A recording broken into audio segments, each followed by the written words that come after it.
Cody Ware and Ty Dillon.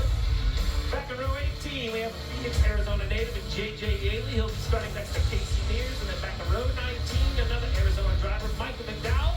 You start next to A.J. Allmendinger, who had a big crash in practice and was unable to qualify. Jeff, when you're in a situation like this, it's the big day for the Championship 4. How difficult. You did an amazing job with that interview with Denny Hamlin, who was full of emotion after seeing that piece. How do these Championship 4 keep the emotions in check? Well, this is where they're actually happy. Now they're in their environment, they get their helmets on, they get in the seats. And now you start focusing on the race. All that other stuff gets behind you. You start to just mentally start focusing on the race. Introductions are done, conversations are done. We have a mission. We've been talking about this race, not only for a week, but for potentially years by some teams. And now you just got to go execute. What are they saying inside the 5 team for Kyle Larson? Let's have a listen. Awesome sunny day for a race right here. Got a great crowd on hand. Thank you all. 5 team, let's go get it today. It all comes down to now.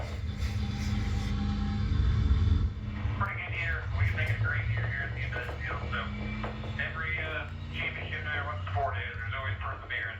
I'd like to hope that we can make our perseverance for the weekend. All right, guys.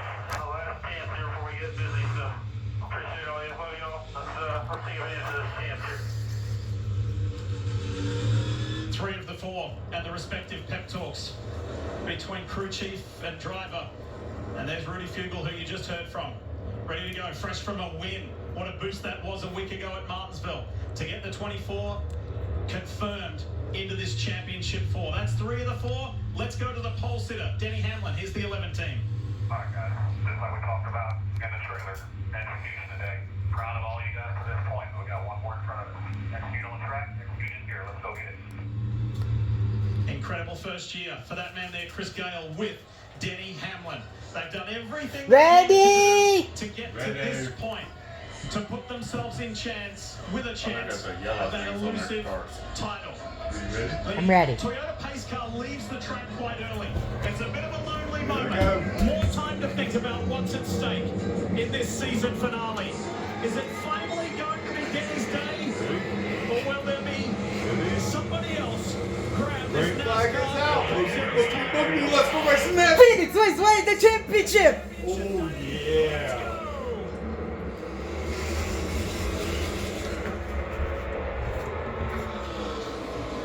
That traditional fan out. They're looking to find their spot as they get into their early race rhythm. Hamlin leads down the backstretch.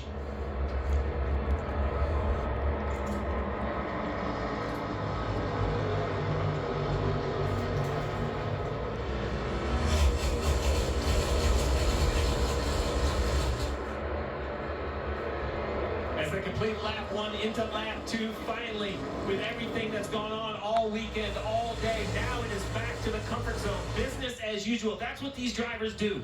They're the most comfortable behind the wheel, task at hand, quickly feeling out their car, Jeff. What they need, do they need adjustments? As we see the 19 of Briscoe trying to make that little ground. He spotted the other 3 in qualifying. A little bit of calmness at the front of the pack because they're single file, but not back here. Briscoe knows how important track position is. Restarts, initial start of the race is the time to get track position if you can.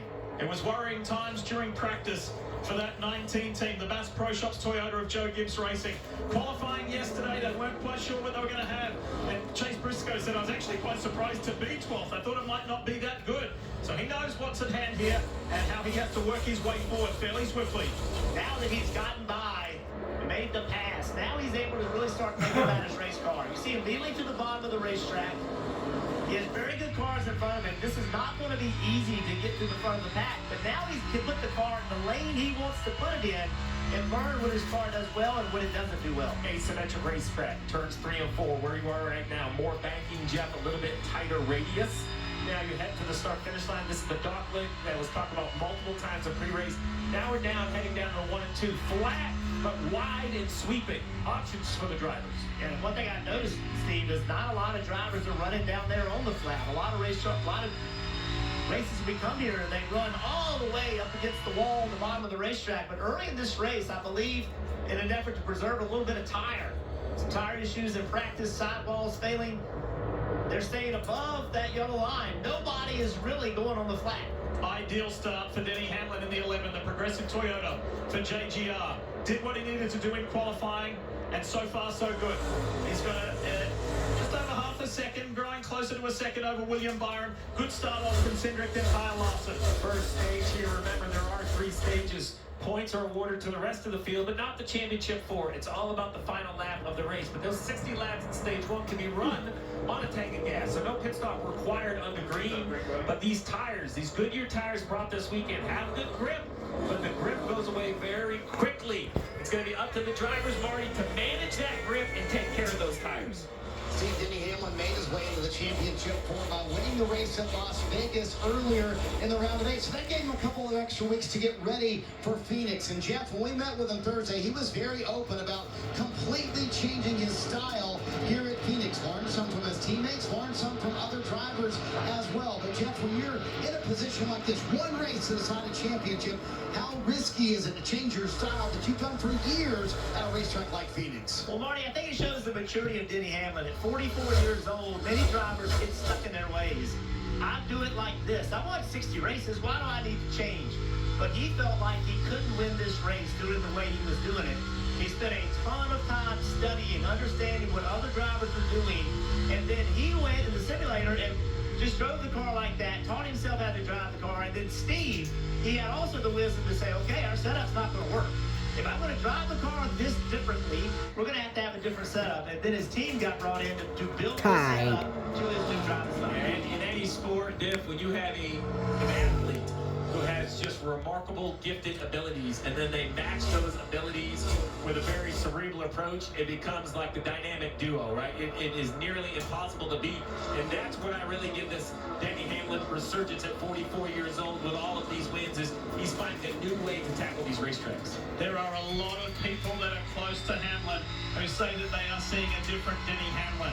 So could this be his day? Or what about his younger teammate and his new teammate coming to the end of his first season, Dave Burns, with JGR? Tell us more about Chase Briscoe. And Lee, we saw that at the beginning of the race, the first 3 championship contenders were up 1, 2, 3 at the start. But Chase Briscoe's back in 12th. When I talked to James Small, his crew chief, this morning, he says, that really doesn't bother me because 4 years ago with Martin Truex Jr., we started 12th. By the end of the first stage, we had won the first stage. So he's only made up 2 since the start of the race, but they're not concerned. So far, no concern from the driver over the radio. Again, Briscoe from 12th up to 10th. 2 positions made in these opening 11 laps here at Phoenix Raceway on Championship Day. Going about it methodically, as we see the most successful number in NASCAR Cup Series history.